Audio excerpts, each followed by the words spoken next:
Every 10 check-ins this month will help provide a pair of shoes to someone in need. Your check-ins are helping us ship new and gently worn shoes to individuals in developing nations to start and sustain small businesses and lift themselves and their families out of poverty. It also provides a low-cost source of shoes for the local population. We believe that this is the best hope to wear out poverty. By giving people a way of supporting themselves and their families, remember to check in this month and help Souls for Souls wear out poverty. Hey, good morning, everybody. Would you please stand as we begin our worship service this morning?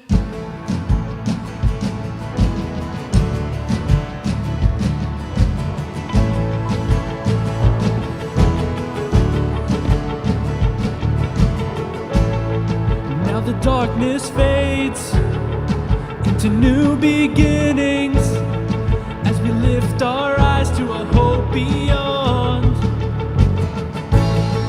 All creation waits with an expectation to declare the reign of the Lord our God. We will not be moved when the earth gives way, for the risen one is overcome. And for every fear, there's an empty grave, for the risen one is overcome. Now the silence breaks in the name of Jesus, as the heavens cry, let the earth respond. All creation shouts with a voice of triumph to declare the reign of the Lord our God. We will not be moved when the earth gives way, for the risen one is overcome.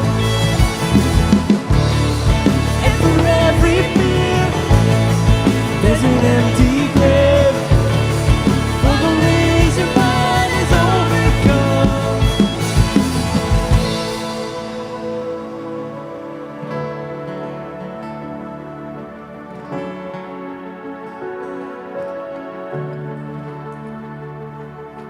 He shall reign forever. Strongholds now surrender, for the Lord our God has overcome. Who can be against us? Jesus, our defender. He is Lord and he has overcome. He shall reign forever. Strongholds now surrender, for the Lord our God has overcome. Who can be against us? Jesus, our defender. He is Lord and he has overcome. We will not be moved when the earth gives way, for the risen one has overcome. Yes, he has. And for every fear, there's an empty grave, for the risen one is overcome. We will not be moved when the earth gives way, for the risen one is overcome.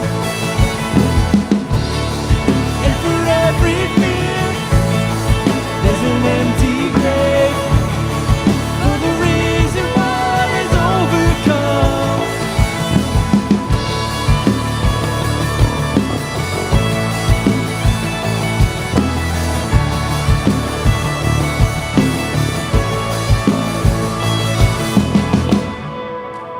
Yeah. Amen. We're going to continue our service this morning with a song we introduced last week called You Are Life. This song's a little bit faster, has some energy, so we're going to need you guys to put your hands together this morning. So come on.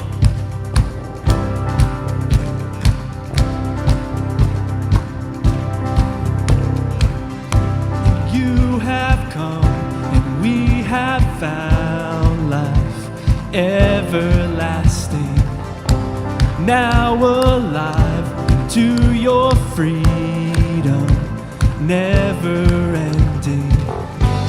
You alone have made a way for us in your love. You are light. I'm living in the light of my Savior, dancing in the arms of forever. I'm singing like I'm walking on water. You are life, alive in me. From grayest skies to living color, you have called us. In your life, your light uncovered the world to see that you alone have made a way for us. In your love, you are light. I'm living in the light of my Savior, dancing in the arms of forever. I'm singing like I'm walking on water. You are life, alive in me. I give my life to follow. Your love is all I want now. You are life. You are life, alive in me. For all the world to find your love, for all the world to see that you are God, forever be lifted high. The one who holds the universe and every beating heart across the earth. Jesus, be lifted high. 'Cause you are life. I'm living in the light of my Savior, dancing in the arms of forever. I'm singing like I'm walking on water. You are life, alive in me. I give my life to follow. Your love is all I want now. You are life. You are life, alive in me.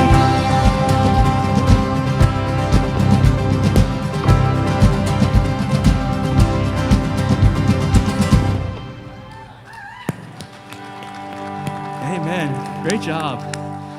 So yesterday I had the pleasure of going on a canoe trip with my kids, and I said that they were wrong ages last service. So my wife corrected me, not the person to see that.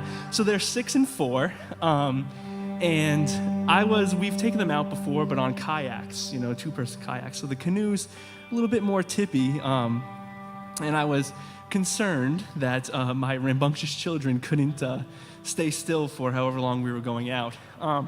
But we went out, and they're doing well, and everything's going fine. Bree and I are paddling the canoe, and all of a sudden these boats come along that are fishing, and you're supposed to slow down a little bit. One of them didn't slow down so much, and so we got this big wave coming, and the water comes over the canoe. The kids are flipping out a little bit because the canoe's rocking, and I'm concerned that we're gonna fall over. And it reminded me, in Mark 4, that there's a time where Jesus was on the shore, and he said, let's cross over to the other side of the sea. And the disciples, they loaded up their boat and went out. And Jesus was tired from preaching, all day. And so he went and took a nap. And while he was sleeping, all of a sudden this huge storm came up. And the waves were crashing over. And all these experienced fishermen, and people, the boatmen, they were scared. And they ran to Jesus and woke him up. I'm like, Father, Rabbi, we need help. We don't know what we're going to do. And Jesus just said, oh, you have little faith. I'm here, and he can calm the storm. And Jesus spoke, and the waters just became calm and smooth, and they went the rest of their way. And, I thought of that while I was in the canoe. I'm like, I just need to give it to God. And that was in a literal sense, but in a figurative sense, we have times in our lives, there's storms that are in our lives. and we could be scared about what's going to happen in our lives. And all we have to do is just say, give it to God, and God will take care of that storm. He'll calm the waters in your life. And it just gives you this peace in your life, knowing that God is there no matter what. You might think that he's not, but he is. And just speak his name and just give it out to him, and he'll just calm that storm. So we're going to continue our service this morning.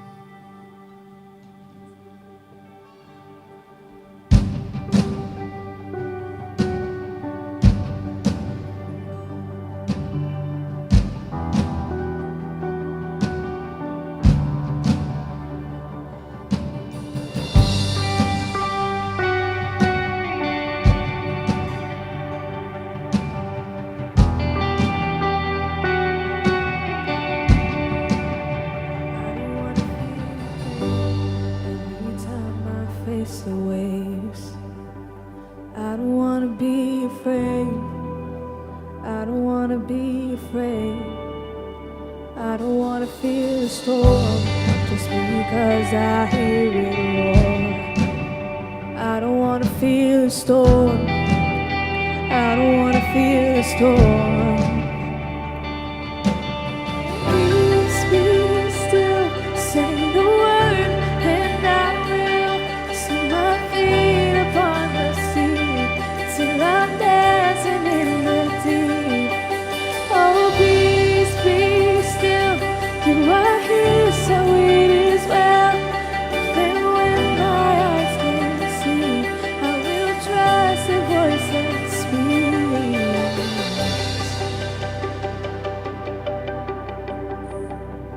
I'm not gonna be afraid, 'cause these waves are only waves. I'm not gonna be afraid. I'm not gonna be afraid. I'm not gonna fear the storm. You are greater than its roar. I'm not gonna fear the storm. No, I'm not gonna fear it all.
Rise up in me. Let faith rise up, oh heart, believe. Let faith rise up in me. Sing it out to him. So let faith rise up, oh heart, believe.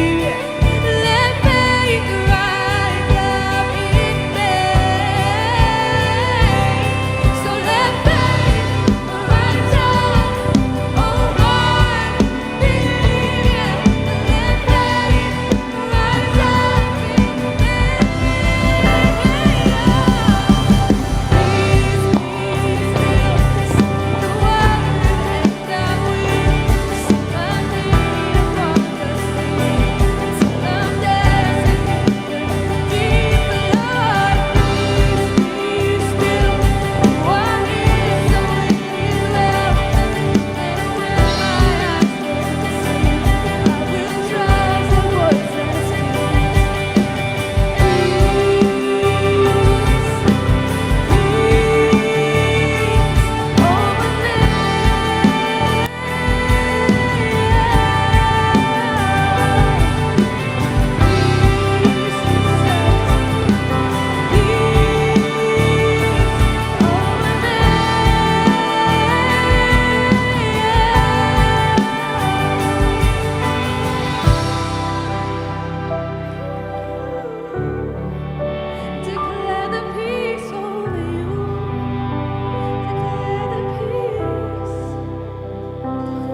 between us. How high the mountain I could not climb. In desperation, I turned to heaven and spoke your name into the night. Then through the darkness, your loving kindness tore through the shadows of my soul. The work is finished, the end is written. Jesus Christ, my living hope.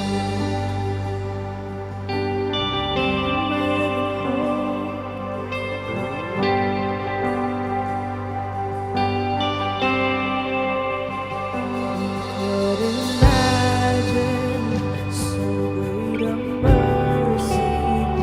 What heart could fathom such boundless grace? The God of ages stepped down from glory to wear my sin and bear my shame. The cross has spoken, I am forgiven. The King of Kings calls me his own. Beautiful Savior, I'm yours forever. Jesus Christ, my living Hallelujah, praise the one who set me free. Hallelujah, death has lost its grip on me. You have broken every chain. There's salvation in your name, Jesus Christ, my living hope. Hallelujah, praise the one who set me free. Hallelujah, death has lost its grip on me. You have broken every chain. There's salvation in your name, Jesus Christ, my living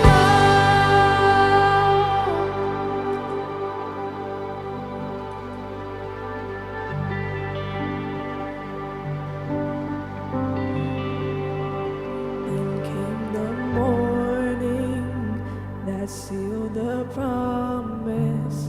Your buried body began to breathe. Out of the silence, the roaring lion declared the grave has no claim on me. Then came the morning that sealed the promise.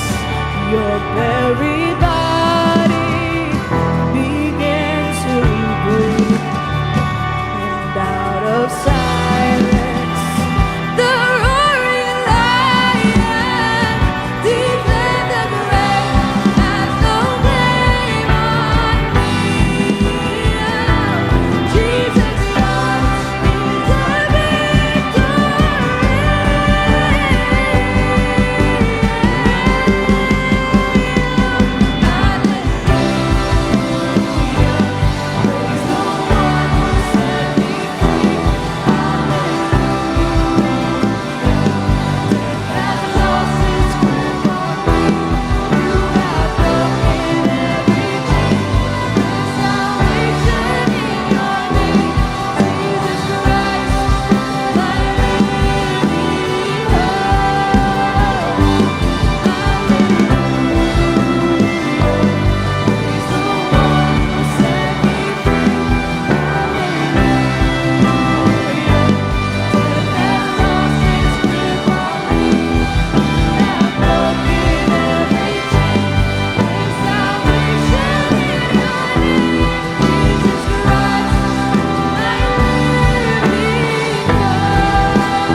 is the truth. You are our living hope. As the song sang, God, that morning when you were buried and you raised again, the promise that you gave us came true, God, that we will never die.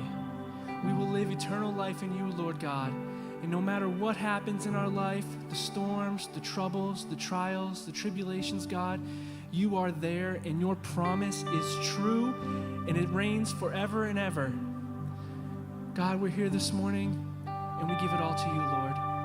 Everything we are, everything we have, God, is for you. Amen. Please be seated as we check out this morning's announcements. Let's be honest. Conversations about faith are often off limits. You might even think that the church is the last place you could express your doubts or questions about God.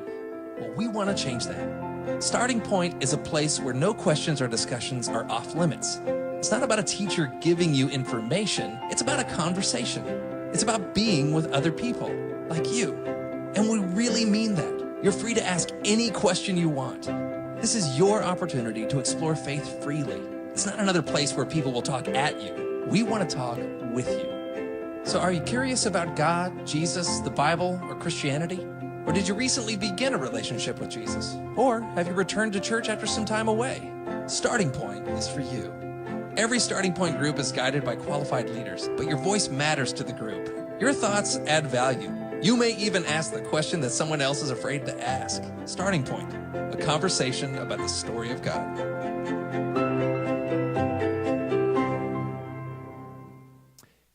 Well, hey, good morning, everybody. Welcome to Faith. My name's Matt, and I'm one of the pastors here. It's so great to worship with you guys today, to worship our God together. And if you are new with us today, if you're kind of just checking us out, we're so glad you're here. In a moment, we're going to take up our offering. What we'd ask you to do is just empty your pockets in the bags as they go by. No, I'm just kidding. We don't want your money. All that we want from you is that you would just fill out a Connect card, and that just gives us a little bit of information about you to let us know how we can better connect with you and connect you into the community here. So on your way in, you got a bulletin, and in that bulletin, there's a section called Connect Card. Rip that off, fill out as much as you're comfortable with, and then you can sign up for different events like Starting Point you just saw in the video, as well as Group Link is coming up in a couple weeks, and there's a few other things you can sign up for there. Also on the back, there's a spot for prayer requests. So if you have a way that we could be praying for you, something specific or general, put it down on that card, and we will pray for you tomorrow morning at staff meeting, and it's something we do every week. So if you're new with us, we're glad you're here, and we'd ask that when the bags go by, just put your Connect card right in there. If you don't get a chance to fill it out before the bags come by, you can always take it out to the Connect Center as well. There's somebody that will be out there who will be willing to just say hi and meet with you, and kind of puts a face to the name, or a name to the face, or however you want to say that. And it's a good way to meet someone there at the Connect Center. Ushers, you guys can come forward at this point and pass the giving bags around. And as those are going around, maybe you don't carry cash or check with you. There are other ways to give as well. And so you can give by texting any amount to 84321. You can also give in the lobby if you're technologically challenged and need some help getting set up. There's somebody out there with an iPad that can help get you started. Or you can go online to faithauburn.org/give. But I just want to say to all of you who have given and who are continuing to give, thank you so much. We could not do what we do without your financial contributions. We could not be a church. We could not do this without you. And so I want to remind you what you're giving towards. You're giving towards the mission of this church, which is to love and lead people into a growing faith in Jesus. That's what we're all about, is loving and leading people no matter where they're at on that journey. So you're giving towards things like Starting Point, you saw in the video. You're giving towards kids ministry upstairs and downstairs where kids are learning about Jesus. You're giving towards teens that are meeting Wednesdays and Sundays who are growing in their faith in the midst of schools that are so hard to live out their faith in. So that's what you're giving towards. You're giving towards all kinds of things. So thank you for giving. Thank you for your contributions. We got a couple of things coming up here at the church. So one of the things I need to mention is that Group Link in your bulletin says Group Link today. It's not today. It was going to be today. We actually postponed it 3 weeks from today. So it's going to be September 16th. So if you signed up, just know that. You probably got an email from me, a couple emails from me. If you have yet to sign up for GroupLink, I would encourage you to do it. It's the best way to find a small group of other people to grow in your faith together with. So sign up for GroupLink. We'll be talking about it in the next couple weeks. But another thing I want to mention right now is something called Starting Point. And you just saw the video of it, kind of a promotion for it. Starting Point is an 8-week conversational small group for anybody who has questions about faith, about Christianity, or maybe you're just coming back to church after a while. You need kind of like a kickstart in your faith. Or maybe you just recently said yes to following Jesus. You just recently became a follower of Jesus. You started a relationship with Jesus, and you're trying to figure out, what does this mean? How do I do this? Starting Point is the place for you. If you have questions and coming into a room like this, you don't feel comfortable asking a question. And if anybody stood up right now and asked me a question, I'd probably kick you out. No, I'm just kidding. But in a room like this, it's hard to really feel comfortable to ask questions. You hear something in the message, you're like, what does that mean? Or even the deep questions of life, like, why would God do this in my life? Why would God take that away in my life? And so if you have questions like that, Starting Point is the place to ask those questions. So I'd encourage you to sign up. And the best way to sign up is to go to faithauburn.info. And right on that page, faithauburn.info, there's a button that will say Starting Point. Click on that, and it'll get you started that way. You can also fill out on your Connect card, but the best way to do it is faithauburn.info. So that's starting September 9th, so 2 weeks from today, and it's an awesome experience. So I'd encourage you guys to sign up for that if you're new to all of this. Awesome. The last thing I want to mention is that next Sunday, I can't remember what time, but I think it's in your bulletin, there is a Maranatha Band concert. The Maranatha Band is from Dominican Republic. We've taken several missions trips to Dominican, and we've seen this band. We've had them before, and they're awesome. They're lively. It's loud. It's going to be really fun. So I'd encourage you guys to come out, bring the family. That is next Sunday, and see your bulletin for more information on that. Awesome. Well, that's everything I got for you right now. We're going to check out this video that's going to continue and be the 4th installment, the last week of our I Choose series. So let's check out this video.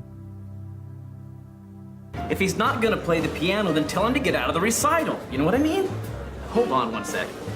Yeah, buddy, I gotta make this quick. Then may I recommend the instant demands? They're flash fried. Yeah. I don't need the recipe. Just get it out here with a side of frazzled nerves and bring the check while you're at it. Absolutely. I needed the reports like yesterday. Hey, buddy, can you replace this one with one that's burnt above ends? Thank you. What was I saying? I've got to work late tonight, honey.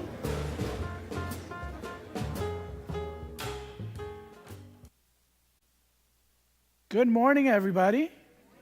Can you guys hear me okay? This is good? Fantastic. Awesome. I love it when you guys greet me back. Makes me feel special. Hey, I'm Sam, and I'm the pastor of student ministries here at Faith Church, and I'm super glad that you guys made time for us this morning, and you're not going to regret it. I mean, I'm sure you've been having a lot of fun with the worship, right? That was awesome, right? By the way, the Maranatha Band, it's my kind of music. Merengue. You guys got to come check them out. Anyways, we're continuing this series. Actually, we're culminating this series called I Choose, these I Choose statements. And the reason behind this series is because, well, life is all about decisions, right? I mean, who you are right now is because of decisions that you have made.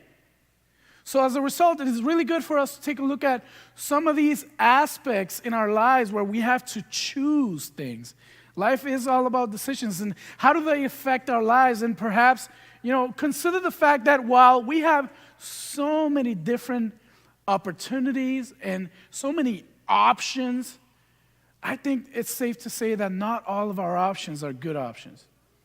There are some choices that we need to make as a result of having too many options, but yet trying to figure out what are some of the best things that we could choose for our lives. So for the last few weeks, we've been talking about particular areas in our lives. For example, week 1, we talked about how we should choose purpose over popularity.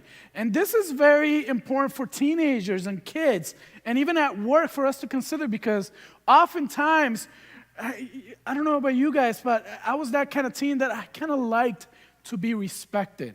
And that as a result, I was drawn to popularity instead of purpose.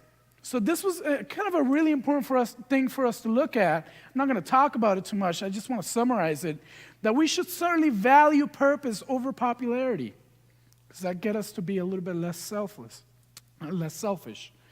Week 2, we talked about how we should consider to choose surrender over control. I don't know about you guys, but I kind of know that I can't really have control over everything in my life. There are things that are out of our control, but I find out, and this is something that you want to consider, there's a God that controls everything. So why not choose surrender over control? This definitely applies in a lot of areas in our lives. And last week we talked about an incredible principle by our lead pastor. He talked about how we should choose discipline over regret. And isn't that the truth? Oftentimes we look back in our lives and we're thinking, you know what? I kind of regret the fact that I wasn't disciplined enough to take care of this area of my life. So it definitely affects all of us. All these things, all these choices affect the life that you're living today, but it also affects the life that you're going to live tomorrow. So I want to start by kind of sharing a story real quick. So I don't know about you guys. I want you to raise your hand. Are you the kind of person, have you ever asked yourself, or said to yourself, if you're honest with one another this morning, have you ever just said to yourself, man, I wish I had more time to do these things that I value, that are important to me? And that's different for everybody. I mean, for some of you, it could be whatever. It could be, I wish I had more time to spend time with my kids more. Spend more time with my grandchildren, or spend more time reading, because I love reading. That's a passion of mine. Or spend time resting. I work way too much, and I'm getting burned out, and I'm not spending enough time, and rest is important. Or spend time to go fishing, if you like that kind of stuff. I don't understand fishing. I went fishing the other day, and I caught a fish. I'm like, yeah, that's cool. All right. My dad's right there. He's like, how dare you? Or you just simply like to, I don't know, what are the things that you value? What are the things that are important to you? You probably ask yourself, man, I wish I had time to spend a little bit more time with my spouse, or that loved one, or that friend that you care for, or to go on a date with my wife. But, there's always a but, isn't it? Isn't there oftentimes things that get in the way of the things that you value and that are important to you? But I got yard work to do. But I got dishes from a whole week-long dishes in the sink that need to get done. But I got kids to feed. I got mouth to feed. I got to work because I got bills to pay. But, so oftentimes, there are a lot of different things that get in the way of the things that you want to value, you want to do. So I want to talk about that some more. Oftentimes, you know, when I speak to somebody and just ask them a simple question, hey, how are you doing today? Busy, tired. They're never relaxed for some reason. There aren't enough hours in the day. This is why we're talking about this I choose statement. I choose important over urgent. And here's why. Because oftentimes it's not so much that you don't have enough, there aren't enough hours in the days, is that you make time for what you choose to make time for. There's a quote by this pastor, maybe it's from this pastor or somebody else, but I heard it from him. He said, you know, the devil, if he can't make you bad, he'll make you busy. And isn't that true? You know, oftentimes we spend time, we're busy doing things that aren't really meaningful for our lives, that don't bring meaning to our lives, and then they just bring busyness. That's why it's important for us to take a look at that statement. This is where I want to move you to, how to choose what is important over urgent. So I want to share with you a story. This is a critical thing for us to take a look at, but I want to share with you a story, and I'm just going to tell you straight up, don't judge me. I'm just going to tell you straight up, don't judge me. I'm standing here being humble and just telling you this story that makes me look really bad. But please, just empathize with me, all right? All right, anyways, this is the story. Check it out. So my wife and I bought a home about 3-4 years ago, 2015. I'm not good at math. Figure it out. 2015, November 2015, it's a great house. We have the privilege to be able to be house owners. That's incredible. And we want to value that, right? We want to thank God. We want to value that. And from day one, my wife and I went to the basement, and my wife, who is wise, very wise woman, I love her. She is awesome. You see what I'm doing here, right? Hopefully she's listening to me. So she's telling me, hey, listen, this basement, it's going to get really humid. The house was built on a rock, and this rock bleeds water. So there's always water, and it's humid there. And as a result, she asked me right back when we just moved in, hey, listen, we need to buy a dehumidifier. And at the moment, I'm like, sure, sure, whatever. That was important. But I disregarded that. It wasn't really that important to me at the moment. In fact, it wasn't a priority. There were other things that I was worrying about. There were other things that I really wanted to do. So this was kind of not something that I prioritized. And dehumidifiers are expensive, like $200 plus. That doesn't sound like fun money to spend, right? I want to spend money on a new lens camera, Anyway, so my wife, of course, ultimately what I ended up doing is that she asked me to buy a dehumidifier, and I'm a good husband, so I didn't do it. I didn't do it. In fact, this summer, she's continued to tell me, hey, listen, how about that dehumidifier? 3-4 years later, this summer, she's been asking, hey, are you going to take care of that dehumidifier?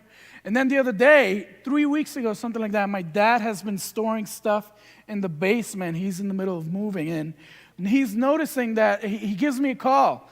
And he calls me, hey, listen, I just got done taking stuff out of your basement, and I noticed that there's mold building up, black mold building up in the basement. And I said, all right, sure, yeah, okay, all right, I'll take care of it. But I think he kind of sensed that I wasn't taking him serious, so he said something extra for me to kind of sense what's going on here. He said, hey, listen, no, you don't understand. This could take over your house. This could destroy your house. Your family's health is at stake here. You have tenants downstairs that you're responsible for. So what was important back then, 3 years ago, now just became urgent. This cannot wait. It needs to be taken care of now. So, of course, I call my wife the next day. Babe, I bought the dehumidifiers. I did it. I bought the dehumidifiers. And I'm thinking to myself, I'm going to get a high five, a big hug. You're an awesome husband. What a great guy you are. No, her response was, this is what it takes for you to get this done? And all of a sudden, I was kind of like shocked. Wait, hold on a second. I just realized something. Wow. It took something that was important back then to become urgent for me to start paying attention to it. Can you relate to that story? Can you relate to the fact that there are areas in our lives where we'll oftentimes look at something that is important, but disregard it, and now it becomes urgent? Perhaps you're a teenager, and you're in school, or you're in college, or you're at work, and you have a task to do, homework, something that you need to take care of weekly, daily, but now you're at the end of your semester, and there's this one exam where your whole life depends on that grade. Now, something that could have been taken care of regularly with homework, your grade is now, you passing to the next grade is now urgent because of that one grade. But that wouldn't have been the case if you took care of all your homeworks before. Or perhaps, how about this? How about you're a parent and you are tasked, you have been given the privilege to be able to have kids.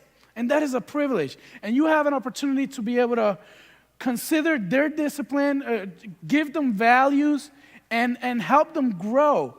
But you disregarded the importance of doing that regularly. And now they're teenagers, and you are clenching your teeth because you are just urgently trying to figure out how to make sense of their lives or give them wisdom when they're teenagers because you disregarded what should have been done regularly. Now their lives, they're making decisions that you need to like wake them up. This is urgent. You don't understand what you're doing. because you disregarded the discipline that needed to take place regularly. Or perhaps, how about this? You disregarded the importance of exercise and eating healthy. And these are things that are important to our bodies. We need to take care of our bodies. But now you're older and you're realizing, wait, hold on. I'm having a lot of expenses because of paying for medicine, because of health issues that I have now, because of urgencies that are taking place in my body that could have easily been taken care of if you took care of your body regularly. Or perhaps, this last one, how about your finances? How about the fact that oftentimes what keeps you away from having a vacation or quality time, spending some time with your spouse or a friend, it's not so much that you don't have any money, it's that you disregarded how to budget your money properly. You disregarded the importance of that as an adult. You know, it's different for all of us, but the question at hand is simple. You know, there are many choices in our lives, but we need to consider something incredibly important, because while we have a lot of choices, not every choice is the best. So how do we choose what is the most important use of our time? How do we do that? I mean, yes, we're talking about how to choose importance over urgency, but how do we do that? How do we choose what is the best use of our times? And we're all living in this tension where the reality is that, yeah, man, there are so many choices. How do you discern what is the best use of our time? You see, this is important for us to consider, because what is at stake here is incredibly important. What is at stake is that your business will suck away meaningful time that you can use to live a meaningful and purposeful life. Not just for you, but the ones that depend on you and your love and on you to lead them. So let's take a look at some scripture this morning. I want to take a look at an awesome book in the Bible, the book of Luke, which is found in the New Testament, third book of the Bible. And the book of Luke is a biography of Jesus. It tells you the story of Jesus. And there are 4 Gospels, and all of them some of them share similar stories of Jesus, but some of them share with you stories that you won't find in the other books. So I'm excited about this particular story in the Bible, because it talks about this time where Jesus was a guest in the house of Martha and Mary. So we're going to take a look at that. And I want you to just read along with me if you want. You could go to Bible.com and follow us there through the reference. You could look at the screen. You could also go to the YouVersion Bible app, and we have an event there where there are notes and everything, and you can follow along. We want to make it as easy as possible, not just for you to follow along, but you bring that home afterwards. So let's start with verse 38. Luke chapter 10, verse 38, and we're going to go all the way to 42. So here we find Jesus with his disciples. He's going to be a guest in somebody's home. As Jesus and his disciples were on their way, he came to a village where a woman named Martha opened her home to him. So who's Martha? Well, have you ever heard of Lazarus? This is Martha's sister. Martha and Mary are Lazarus' sisters. Lazarus was this guy that just so happened to be resurrected by Jesus. No big deal. So Martha and Mary live in this village nearby Jerusalem named Bethany. Jesus is making his way to the city, and this was kind of his town. He loved to spend time. He had a lot of people there, so Martha and Mary were good friends. So he was the guest of Martha and Mary. And I don't know about you guys, but this is kind of a big deal. Having somebody over your house, I know for some of you, it's kind of a big deal. And by the way, Martha and Mary are just having, just good old Jesus coming over to his house. Just good old Joe Schmo Jesus. Not a big deal, right? I think we're divided here in New England in regards to this. I want to ask you guys a question, because, having somebody over is kind of a big deal. And let me ask you this question, because I think we're going to get 2 extremes here. So are you the person that will not have anybody over unless your house has 0 speck of dust in the air? Are you that person? Or, which I think there are more people of these, you're in New England there, you're like, you know what? If you're coming over, my mess is your mess. and joy. Most of you are like that, right? Huh. All right, clean up a little bit when I come over, all right? Anyways, but this is a big deal. Jesus is coming over. This is not just my little sister or my little brother coming over. This is the Son of God coming over. This is where we're at right now. So, let's keep reading. She had a sister called Mary. So this is where Mary is introduced, who sat at the Lord's feet, listening to what he said. So let's zoom in on that real quick because this is kind of a big deal. It may seem like a normal scripture reading, Mary's sitting alongside of Jesus. She's hanging out with Jesus. But this was a big deal culturally because you see what's going on here is a posture of a student, Mary, listening to a teacher, a rabbi, Jesus. And this was not culturally acceptable at times during that culture. But I think Mary is understanding that, wait, there's an exception here because here's the deal. Jesus is in my house. So I'm going to take advantage of this once-in-a-lifetime opportunity. I'm not going to think about what is culturally accepted. No, Jesus is in my house. I'm going to spend some time with Jesus. This is what Mary's doing. So now we have a description of what Mary's doing. Now let's talk about what Martha was doing. Let's read this.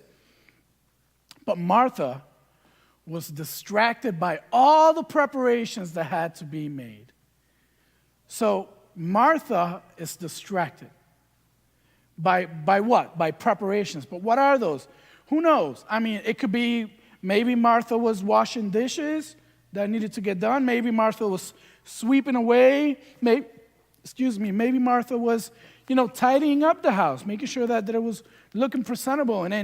But the reality is that the writer is describing this moment as, hey, listen, whatever Martha was doing, while it's not described, it is saying that it is a distraction. I want to stop there real quick because I'm thinking to myself, wait, hold on. Why is Martha taking care of these things right now? Did she know that Jesus was coming over? Or perhaps Jesus just showed up unnoticed. Don't you just love when family shows up to your house just whenever? Puerto Ricans are really good at that.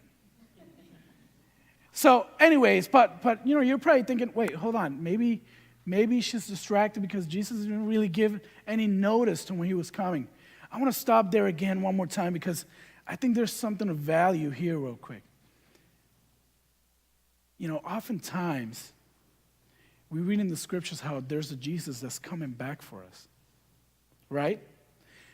What if there are things that are distracting you, and those things are not allowing you to allow Jesus to come into your house? You see, according to the gospel, it says that Jesus is coming back, but it doesn't say when. Are there things distracting you from Jesus coming into your home? That's a side note. Let's keep talking. You see, I can empathize with Martha. There, you want to make sure that things are presentable and things look good. So now Martha, the writer is giving this description. Now Martha, she's about to have a fit. Like, hold on, Mary's hanging out here, and I'm doing all this stuff. All right, let's what's going on here? So she came to him and asked, Lord, don't you care that my sister has left me to do all the work by myself? Tell her to help me.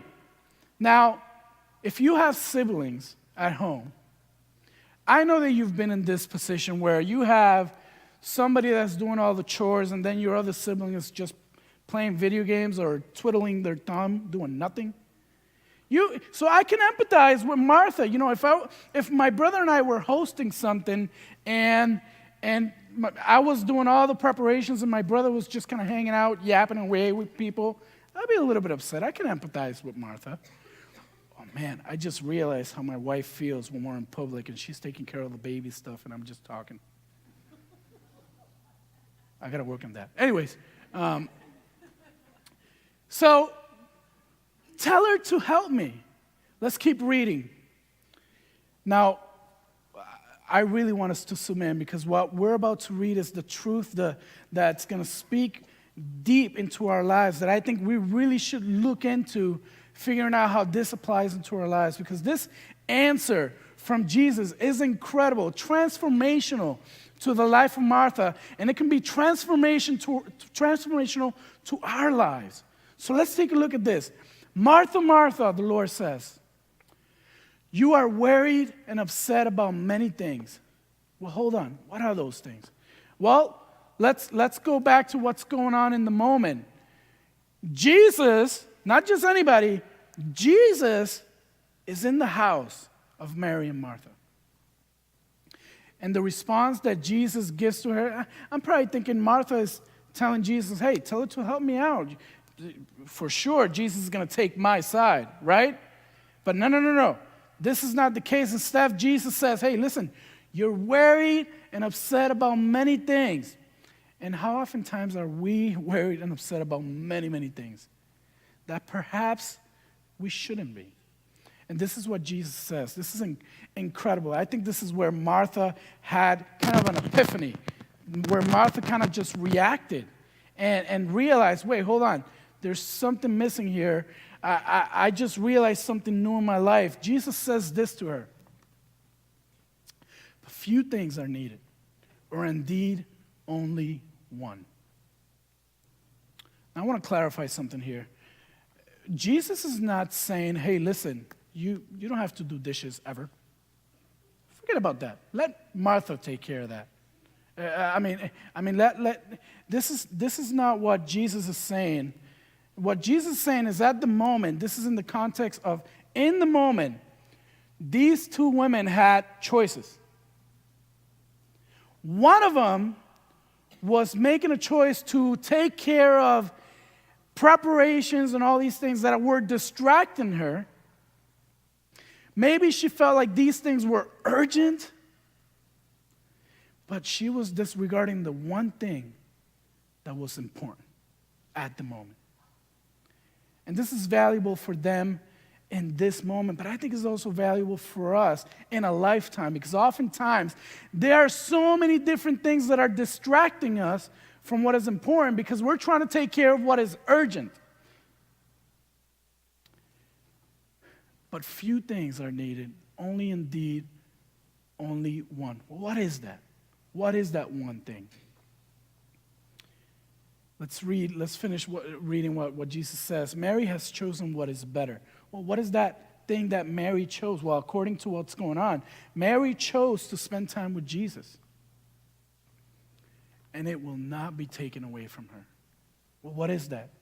Well, perhaps Jesus responded this way because obviously Jesus, being wiser than all of us, he understood, and he wanted Martha and Mary to understand that what is most valuable to him is not your presentation, but it's the time that you give him.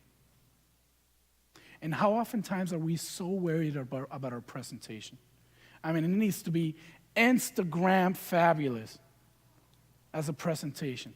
We're worried about so many different things that are taken away, that are distracting us from that one thing that is important, or from the things that are important. And in this specific occasion, Jesus is trying to point out to Martha, hey, listen, don't bother your sister. Listen, she is just choosing the best of things to do right now. She is choosing, instead of worrying about the presentation, she is choosing to spend time with Jesus. Now, let me just summarize real quick what we just said, because this is important for us to consider. You see, Martha decided to pursue what was urgent rather than consider what was important at the moment. And this affects our lives. Because I want to ask you a simple question. What distracts us? Or are you distracted? Are you distracted pursuing what is urgent rather than taking care of what is important? I want to ask you this question, this very simple question that I want you to consider. Not just listen to it, but even answer it in this moment. What is the most important thing you have been distracted from pursuing? And it's different for all of us, right? I mean, it's different for this person that's kind of struggling with trying to figure out how to spend more time with family, or it's different for this person that's trying to figure out how to spend more time in rest.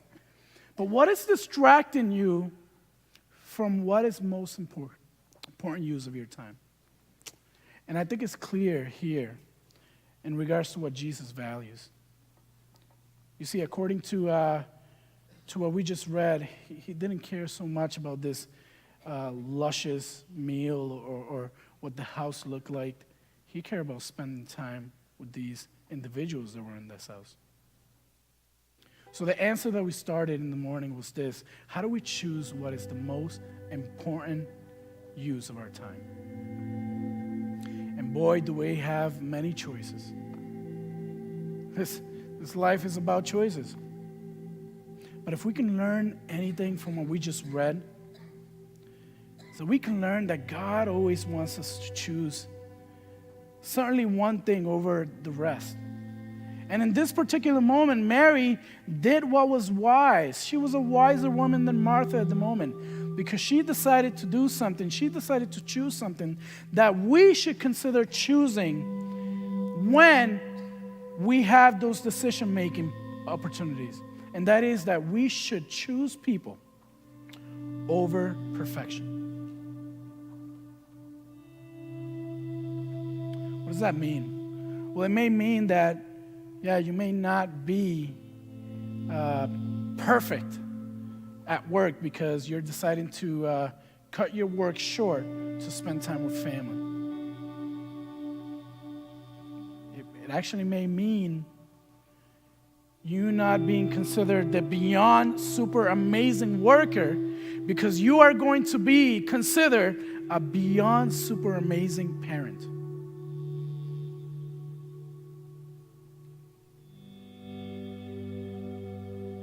Choose people over perfection. That is what God wants us to consider this morning. That means potentially considering how you can reconfigure what's going on in your life, how to choose God above all things. I mean, what are the things that are distracting you from spending time with God? That's kind of important. What are the things that are distracting you from spending time with the people that you care for, a friend that needs you to be there for them? That's kind of important. So I want to get practical, because here's the deal. If we've come here and we've been providing a listening ear, but that is the extent of our intentions, that is the extent of our action, we've wasted our times. And I think you're getting from this message that we want to try to use our time better, right? So I don't want to waste your time. So I want you to consider the practical message and the practical action that you need to take as a result of this message from God. And that is this: fall is coming. And some of us, we need to do something. We need to consider this question right here. What needs to be reconfigured to choose importance over urgency for yourself and for those you lead? As a pastor of student ministries, I've been recognizing something for the last few years, is that, man, our teenagers are busier than ever. In fact, some of our teenagers are sometimes busier than adults. Let me tell you, that's kind of a scary tension there, because, as a result of that busyness, they don't have the option to use their time for the best. And I don't know, I feel like I'm just going to say it. I'm not going to apologize for it, because I don't think I'll be doing my job if I don't say this. Parents, please hear me out. Consider the schedule that you are providing for your teenagers and for your kids. You know the reason why their anxiety is up to a crazy level? Because they might be doing too much. And not doing too many valuable things, but doing too much. Being busy for being busy. Parents, I ask you to consider and I can't tell you exactly what you need to do, but you need to do something. We all need to do something, because, you see, we shouldn't be busy just to be busy. We should use our time with purpose. And man, our teenagers at times, the simple reality is this: they're busy because they don't want to miss out on anything. I don't know if that's a purposeful life. So, but that's not just for teenagers to consider, for parents to consider, but man, there are families here, there are friendships here that are hanging by a thread because of the simple fact that you're not making time for them. And I don't want to disregard that. Just as important as it is to have a healthy relationship with spouses, man, those that are single, you value friendships, you want to make those relationships work as well. You want to spend time for them. So this morning, I think it's clear. I think it's something that you already know, but I think it's important for us to consider it again. We got to choose people over perfection. And this fall, some of you guys need to take this question, and once you get out of that door, maybe go to your calendar, figure out a time where you can meet with your family or with yourself, and try to take a look at what your routine will look like this fall. And maybe reconfigure some things so that it can look like you are choosing people over perfection and using your time wisely. You know, the best leaders are not the ones that do the most. The best leaders are those that do more things that matter. So this morning, I urge you. It's funny, I'm using the play on word. I mean, I think for some of us, this is urgent. You need to take action now. But I urge you to consider what is important regularly so that you wouldn't have to do more things that will lead to urgency. There are always going to be urgencies in our lives. Why add more? The way that you simplify that is by taking care of what is important first. You will have less things that will be urgent. Church, would you stand with me and let's pray together?